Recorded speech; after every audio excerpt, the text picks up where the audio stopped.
Ah,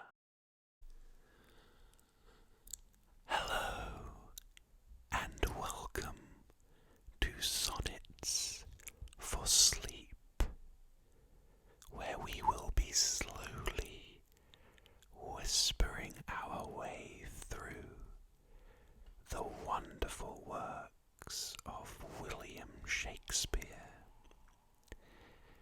Today we will hear Sonnets 1 through to 10.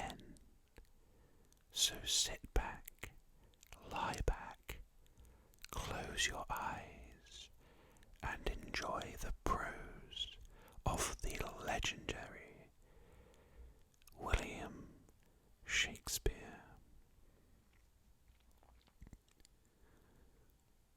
Sonnet 1. From fairest creatures we desire increase, that thereby beauty's rose might never die, but as the riper should by time decease, his tender air might bear his memory. But thou, contracted to thine own bright eyes, feedest thy light's flame with self-substantial fuel, making a famine where abundance lies, thyself thy foe, to thy sweet self too cruel.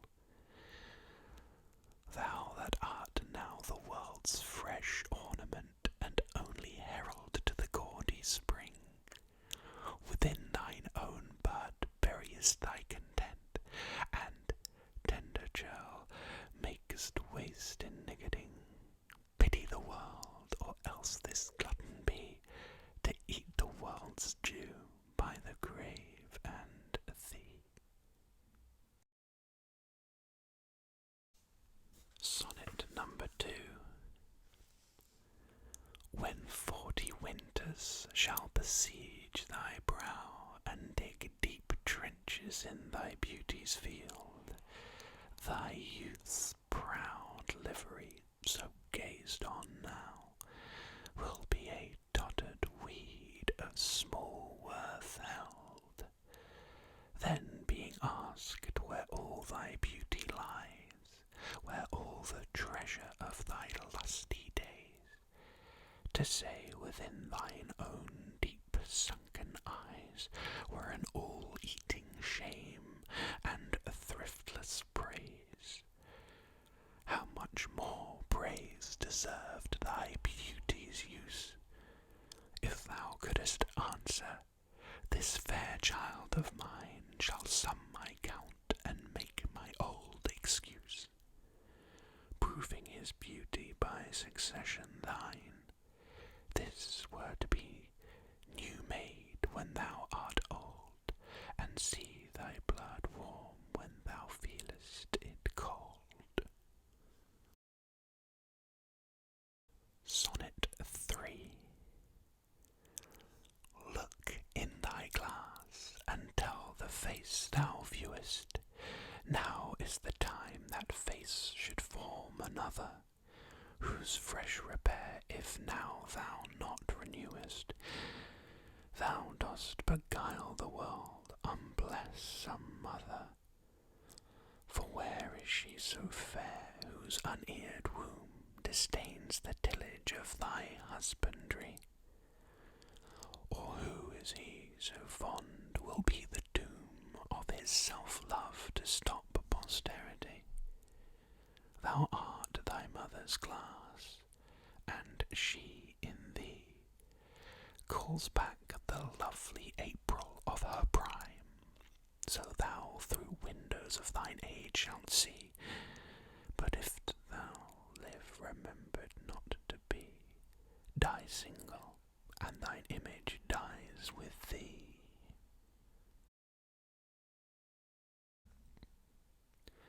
Sonnet 4.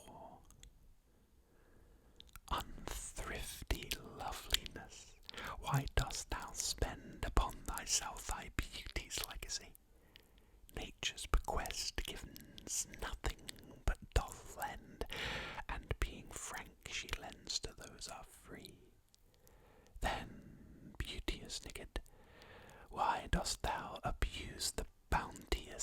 has given thee to give. Profitless usurer, why dost thou use so great a sum of sums, yet canst not live? For having traffic with thyself alone, thou of thyself thy sweet self doth deceive. Then how, when nature calls thee to be gone, what acceptable ordered canst thou leave?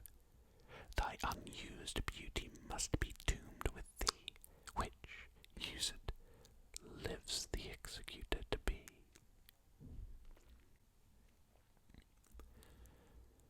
Sonnet 5.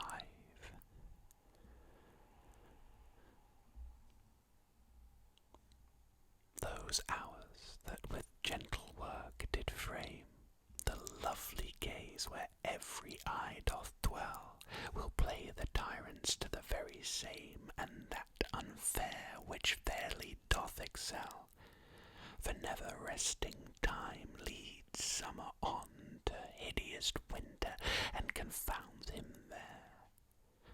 Sap checked with frost and lusty leaves quite gone, beauty o'ersnowed and bareness everywhere.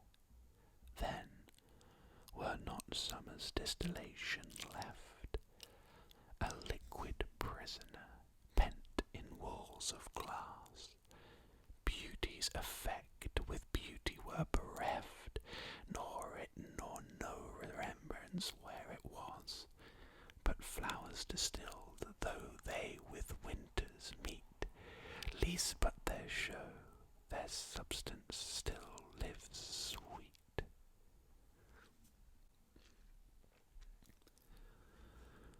Sonnet 6.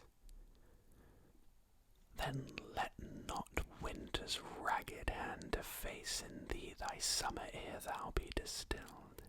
Make sweet some vial, treasure thou some place with beauty's treasure ere it be self-killed. That use is not forbidden usury, which happies those that pay the willing loan. That's for thyself the breed, another thee, or 10 times happier, be it 10 for 1.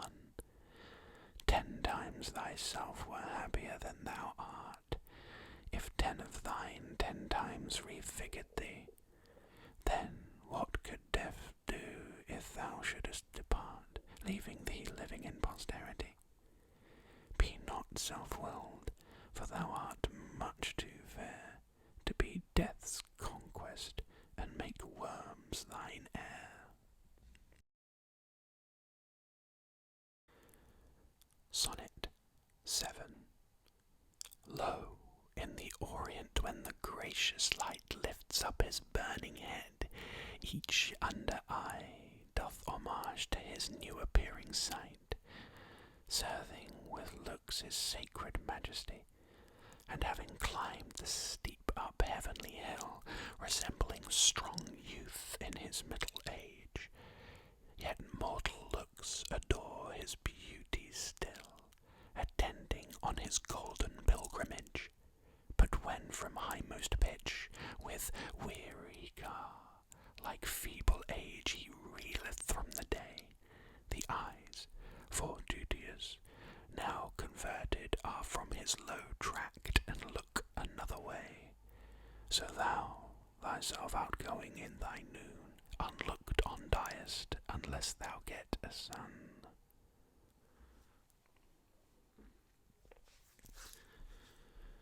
Sonnet 8.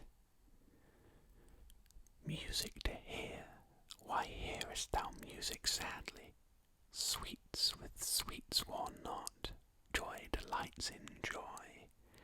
Why lovest thou that which thou receivest not gladly, or else receivest with pleasure thine annoy? If the true concord of well-tuned sounds by unisons married do offend thine ear, they do but sweetly chide thee, who confounds in singleness the parts that thou shouldest bear. Mark how one string, sweet husband to another, strikes each in each by mutual ordering, resembling sire and child and happy mother, who all in one, one pleasing note do sing, whose speechless song, being many seeming one, sings this to thee, thou single wilt prove none.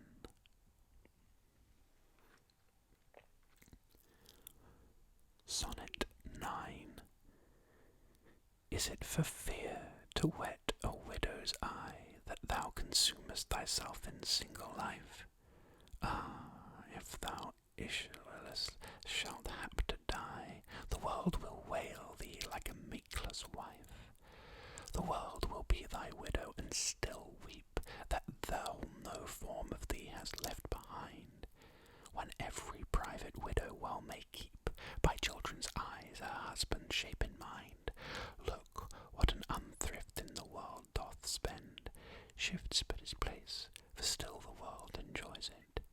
But beauty's waste hath in the world an end, and kept unused, the user so destroys it. No love toward others in that bosom sits, that on himself such murderous shame commits.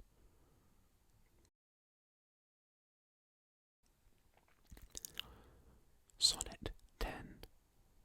For shame, deny that thou bearest love to any, who for thyself art so unprovident. Grant, if thou wilt, thou art beloved of many, but that thou none lovest is most evident.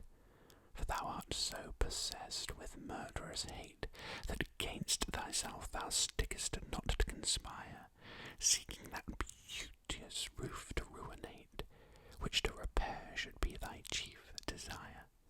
Oh, change thy thought, that I may change my mind. Shall hate be fairer lodged than gentle love? Be as thy presence is, gracious and kind, or to thyself at least kind-hearted prove. Make thee another self for love of me, that beauty still may live in thine or thee.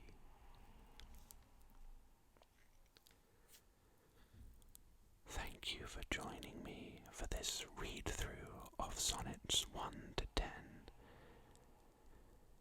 I look forward to welcoming you for more Sonnets for Sleep.